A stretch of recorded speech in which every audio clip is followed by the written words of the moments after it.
Oh mein Gott, ich weiß gar nicht, wie ich das Video soll starten. Hey, ja, mich gibt es tatsächlich noch, auch wenn ich jetzt seit 7 Monaten gar nicht mehr aktiv war auf YouTube und auf Insta, aber mich gibt es immer noch. Ich bin auch ganz ehrlich, ich kann nicht zu 100% erklären, wieso das jetzt so lange kein Video mehr gekommen ist. Es ist irgendwie einfach so passiert. Aber um das soll es ja gar nicht gehen. Ich will mich gar nicht daraus ausreden, wieso dass ich jetzt so lange keine Videos mehr gebracht habe. Ich will einfach ein paar Sachen erwähnen, die so in den letzten paar Monaten in meinem Leben passiert sind oder die jetzt dann gleich mal noch werden passieren. Vielleicht etwas, was euch aufgefallen ist, ich habe so mein Zimmer ein bisschen umgestellt, also da hinten sieht es ein bisschen neu aus und ich habe auch versucht, so ein bisschen mehr Pflanzen reinzubringen und halt so ein bisschen mehr Farben, die mir gefallen und halt einfach das Zimmer so ein bisschen umzugestalten, sodass es mehr zu mir passt. Etwas anderes Cooles ist, dass ich jetzt seit ein paar Monaten am Autofahren lernen bin, was extrem krass ist. Ich hätte nie gedacht, dass ich jetzt schon mit Autofahren anfange. Ja, also das hat mich die letzten paar Monate auch immer wieder beschäftigt und ich bin regelmäßig gefahren, was mega cool ist. Etwas anderes mega Cooles, wo ich irgendwie gar noch nicht richtig glauben kann, dass ich das wirklich mache, aber ich habe die Möglichkeit bekommen, in einer Serie mitzumachen von Blick. Es macht irgendwie gar keinen Sinn, wenn ich das so ausspreche. Also genau, ich mache in einer Serie mit von Blick TV, wo «Wie findest du?» heisst. Da geht es eigentlich darum, dass Jugendliche aus der ganzen Schweiz eigentlich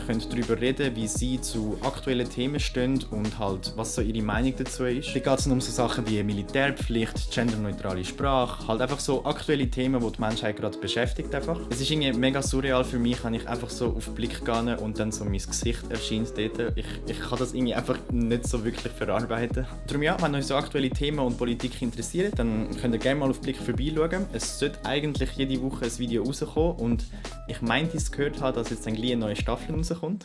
Aber ja, neben all dem, was ich gerade erzählt habe, ist so der mit Abstand grösste Punkt in meinem Leben gerade meine Maturarbeit. Ich glaube indirekt, das ist auch der Grund, wieso dass ich die letzten paar Monate nicht so viel gepostet habe, weil ich glaube, das macht vielleicht Sinn jetzt mit mir, aber ich mache halt einen Film als Maturarbeit und dann ist irgendwie nicht so wirklich möglich, neben den Videos dann auch noch einen Film zu machen. Ich will euch noch nicht zu viel verraten, aber so das Grundlegende im Film ist, dass man selber entscheiden kann, wie die Geschichte abläuft. Das heisst, man hat dann die Möglichkeit, am Ende von einem Clip zu entscheiden, will ich jetzt das machen oder will ich das machen. Und etwas anderes, was ich euch noch sagen kann, ist, dass der Film dann am Schluss als finale Version auf dem Kanal veröffentlicht wird. Das heisst, ich kann jetzt schon mal sagen, dass der Film frühestens am 25. Oktober da online kommt, weil das ist der Abgabetermin von meiner Maturarbeit. Ich kann noch nicht zu 100% sagen, ob er wirklich am 25. kommt oder vielleicht erst ein paar Tage später, aber das ist sicher der früheste Termin, wo ihr da auf dem Kanal den Film könnt erwarten könnt. Es ist mit Abstand das grösste Filmprojekt, das ich je gemacht habe, sowohl auf dem Kanal wie eigentlich auch generell in meinem Leben, und es ist eigentlich auch das grösste Projekt